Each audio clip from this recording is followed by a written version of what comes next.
Good morning, class. Today we are going to continue our chapter, that is Era of Cold War, and in this video we will discuss about the non-alignment movement. What is beta? That is NAM.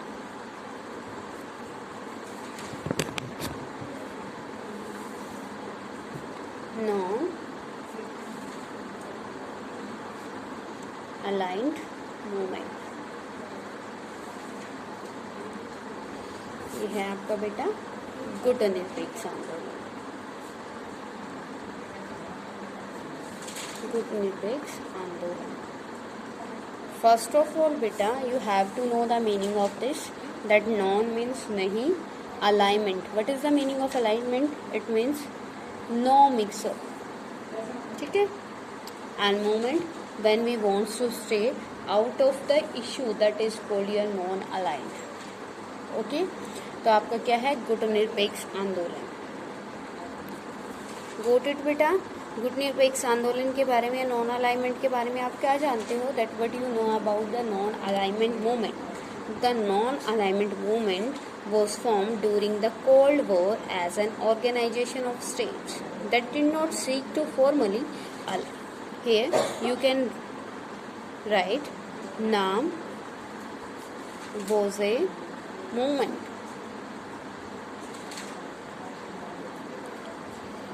Yeah, organization of state, okay, movement that did not seek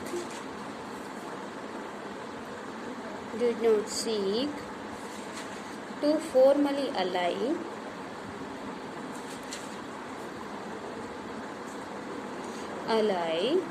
themselves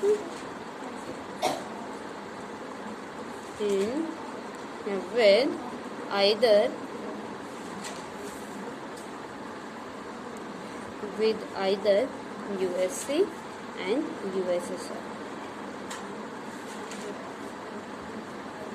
USA and USSR. You all know that na beta, that the non-alignment movement was a movement in which the country doesn't want to ally with the USA and USSR. As we know that at that time two superpowers were there, USA and the USSR और USSR. उस time कितनी super powers थी? 2 super powers थी, USA और USSR, लेकिन ये किसी भी सुपर पावर में अलाइन नहीं होना चाहते थे। ओके बेटा, the basic concept for the group originated in 1955 basic concept, it means first discussion was took place in where? Indonesia. It means Indonesia की जो बांडुंग है ना बेटा, BANDUNG, Bandung conference. Bandung conference where बेटा? Indonesia. Indonesia में वो क्या हुआ? जो आपका फर्स्ट मीटिंग हुई थी, किस चीज को लेकर? आपके नॉन अलाइनमेंट को लेकर, ठीक है। That the basic concept for the group originated in 1955 during discussions that took place at the Asian African Bandung Conference held in Indonesia.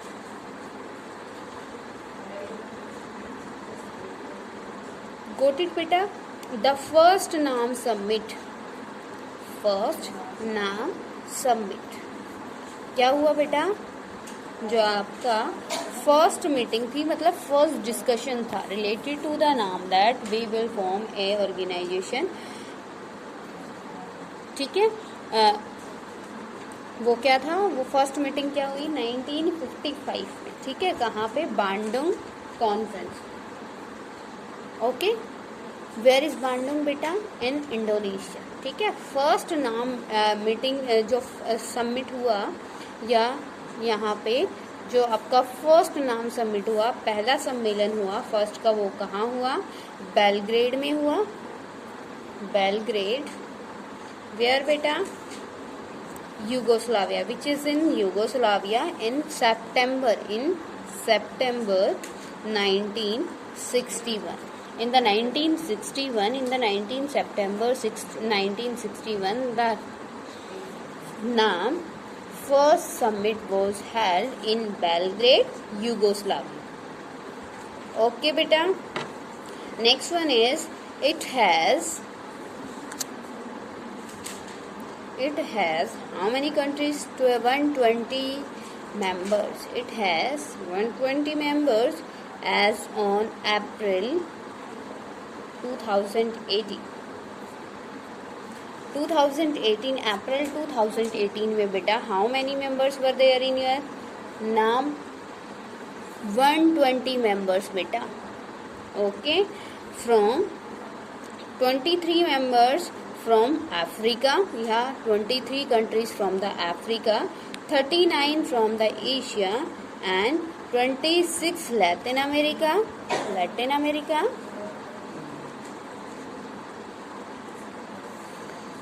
and the Caribbean, and 2 from Europe,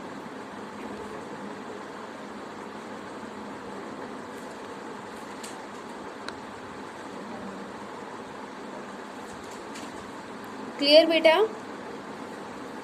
अब ये क्या है? The नाम alignment movement was founded and held it's first conference in 1961 under the leadership of, it means at that time who led this summit? First one is the Josip Broz Tito.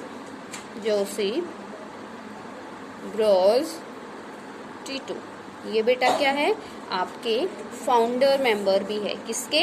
आपके नाम के. ठीक है, Joseph Broz टीटो जो कहाँ के हैं? आपके यूगोस्लाविया के. Second one is Gamal Abdel Nasir.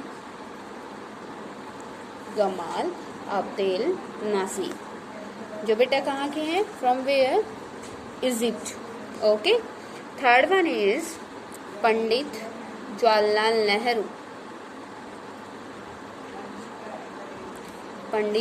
Nehru, which is from India बेटा. Kwame नक्रूमा,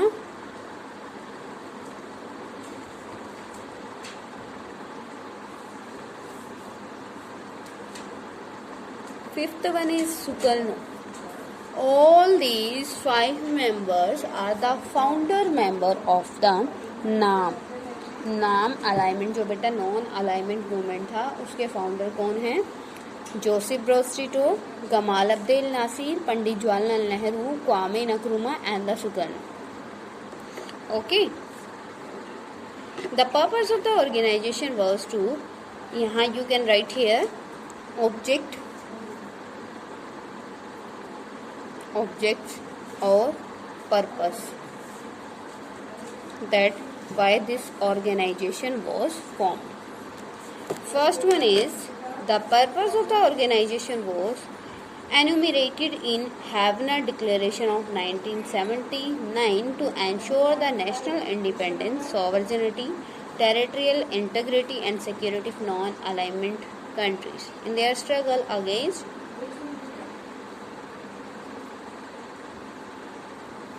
imperialism, colonialism, neocolonialism, racism and all form of foreign subjugation. Clear beta? In this topic you have to write about the purpose, that why the you can write here in this the objectives of the NAM. The purpose of the organization was to oppose the colonialism. During the Cold War era, the NAM played a vital role in stabilizing the world order and preserving peace and security. Okay. Non-alignment movement of NAM doesn't mean the neutrality of state on global issue. It was always a peaceful intervention in world politics. ठीक है बेटा. Purpose क्या था? Objects or purpose: create power of balance. या you can से power balancing system. Okay बेटा, with the help of this we wants to create the power balancing in the world. If in the world power are in the equal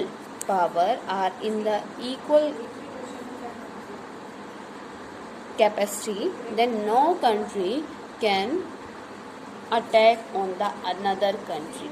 अब बेटा क्या है, first purpose क्या है, पहला उद्देश्य क्या था, जो आपका ये है balance and power of balance वाला सिस्टम, शक्ति संतुलन का सिद्धांत. वो क्या होता है कि अगर कोई कंट्री है, जैसे at present USA and USSR were two countries, two blocks you can say, two organisation you can से.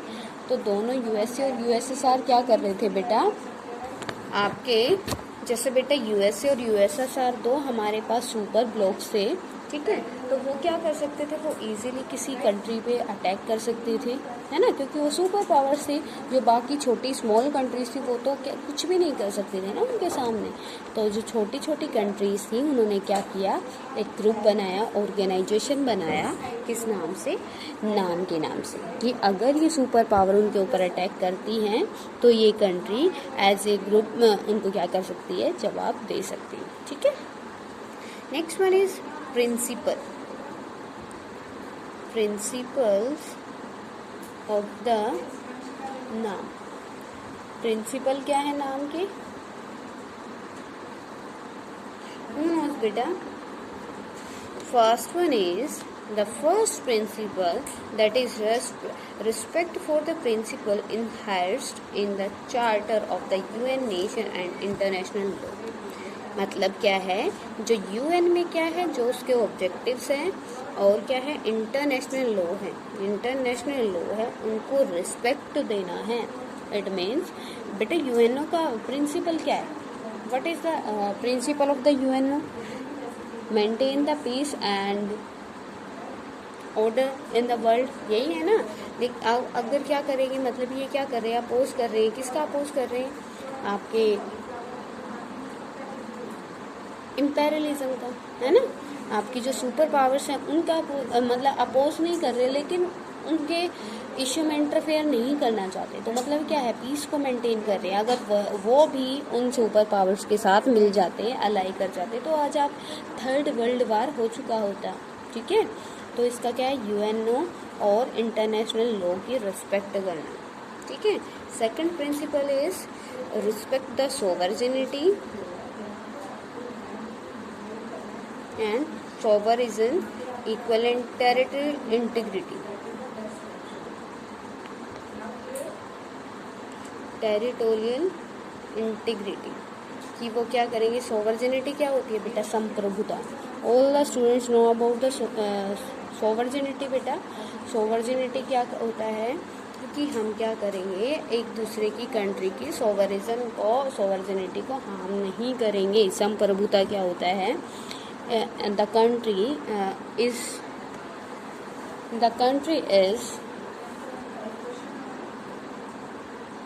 the country can rule on their people according to themselves. Okay, according to their rules and regulation, the country government can rule the country. No outer pressure or the internal pressure should be there. If any internal problem is there and external problem is there, then we can impose the presidential rule. But on the other hand every country government is free to make their rules and regulation, and according to these rules and regulation the government can rule their country. Okay बेटा. And territorial integrity क्या होती है, territorial का मतलब जो हमारे territory के under आते हैं. इट मीन्स जो हमारे नेबरिंग कंट्रीज हैं वो क्या करेंगे, इंटीग्रिटी, वो क्या करेंगे, एक दूसरे के साथ मिलकर एक दूसरे की हेल्प करेंगे. And they will try to improve their condition. Got it बेटा. थर्ड पता चल गया, सेकंड पता चल गया. इसका क्या है, थर्ड है बेटा peaceful settlement. Peaceful settlement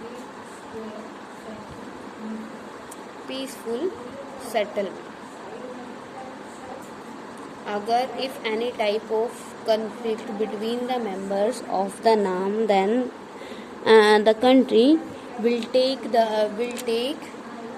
the concept peacefully. Take the concept मतलब बेटा अगर हमें क्या है, हमारा कोई कन्फ्लिक्ट हो जाता है, हमारे बीच में कोई कन्फ्लिक्ट होता है, तो हम क्या करेंगे, उसको पीसफुली क्या करने की कोशिश करेंगे, सोल्व करने की कोशिश करेंगे. Okay. Peaceful settlement of the international conflict in accordance with the charter of the UN.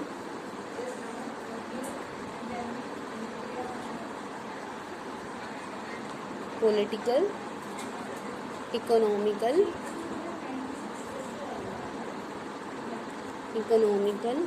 and justice, economical and cultural diversity of countries and people, respect for the political, economical and social and cultural diversity of the countries and their people. अब बेटा क्या है, अगर किसी नाम के member में, कोई कंट्री में क्या है, डाइवर्सिटी है, diversity between the people on the behalf of their race, colour and caste, then we have to give the equal respect to everyone. अब ये नहीं जैसे साउथ अफ्रीका का हम एग्जांपल लेते हैं और इंडिया का एग्जांपल लेते हैं. इंडियन पीपल कैसे हैं बेटा, मतलब कैसा कलर है, मोस्टली फेयर होता है ना, मतलब नॉर्मल कलर है हमारे यहाँ. लेकिन अगर हम यहाँ पे साउथ इंडिया या फिर साउथ अफ्रीका के पर्सन को यहाँ पे देखते हैं तो बेटा क्या होगा, वो क्या होते हैं, कलर उनका कैसा होता है, ब्लैक होता है ना. तो हमें उनको क्या नहीं करना चाहिए, हेट नहीं करना चाहिए. ठीक है, मतलब जो मेंबर्स हैं will not hate the another race और रिलीजन पीपल. ओके. कि अगर पाकिस्तान में क्या है, मोमटम्स है, तो वो हिंदुओं, जो हिंदुस्तान के जो मोमटम्स हैं उनके साथ अच्छे से ट्रीट करेंगे. ठीक है बेटा. Next one is respect for the political, economical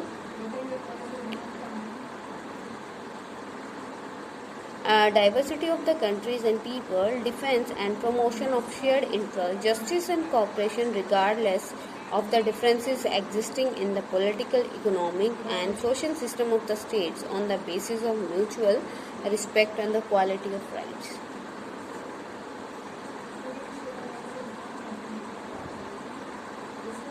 ठीक है बेटा, ये क्या था आपका, ये आपके थे principal, that principles of the noun. You can write another principles also, that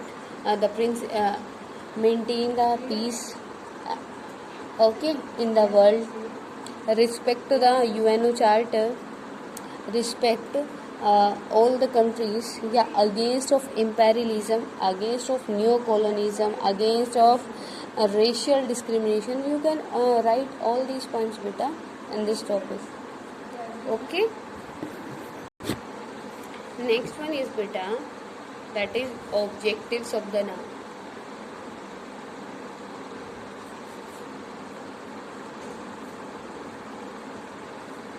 Objectives of noun.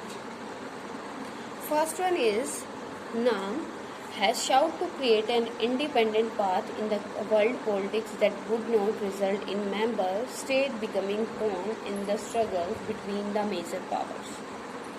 It identifies the right of independent judgment, the struggle against imperialism and neocolonialism, and the use of moderation in relation with all big powers as the three basic elements that have influenced its approaches.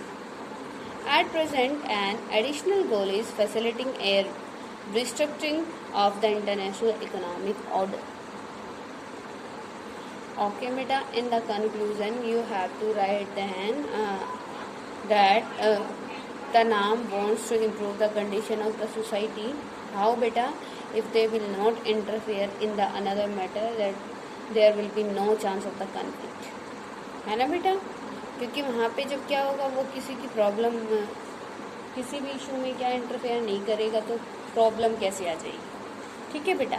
Next one is that is noun in Cold War era. Here you have to write down about the Cold War era and noun relation. That against apartheid, जो आपके यहाँ पे क्या लिख सकते हो आप, against apartheid, you know about the apartheid system बेटा.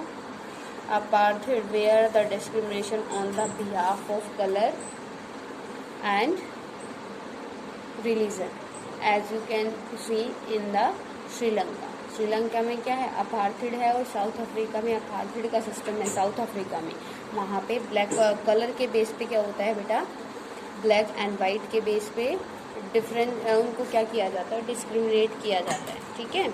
The evil of apartheid was massively prevalent in African countries like South Africa. It was on the agenda of NAM right from first conference. Here you have to tell about the NAM. ठीक है, कि नाम के क्या क्या मतलब नाम क्या क्या करना चाहता है.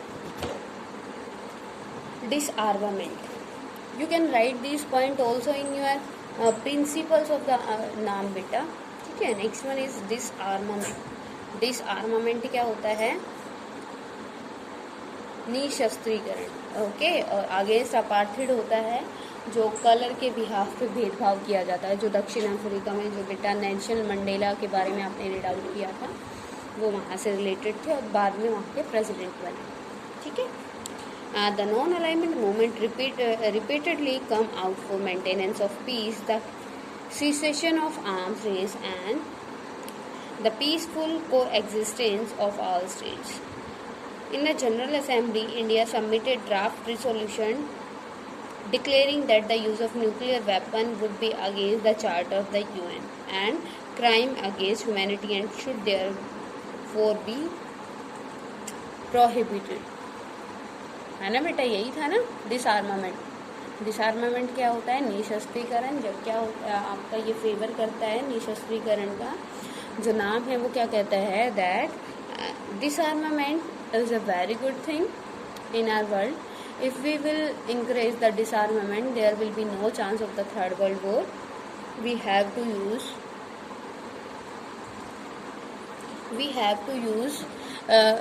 non-alignment movement is a good source in the weapon world. Okay, nuclear weapon world. Got it beta? And failed to resolve regional tensions. Next one is UNSC reforms. UNSC reforms. Right from its inception, NAM was in the favor of UNSC reforms. It was against the domination of US and USSR. It wanted the representative of third world countries to make UNSC more democratic. Members endorsed their same demand at 17th NAM conference at Venezuela. Got it beta? If any type of query till now, then you can ask to me. In tomorrow's video, we will discuss about the relevance of the NAM. Till now, we already discussed about the NAM, founding process of the NAM, and next word is that is objectives and principle of the NAM. Got it, beta? If any type of query to you, then you can ask to me. Okay, you can comment.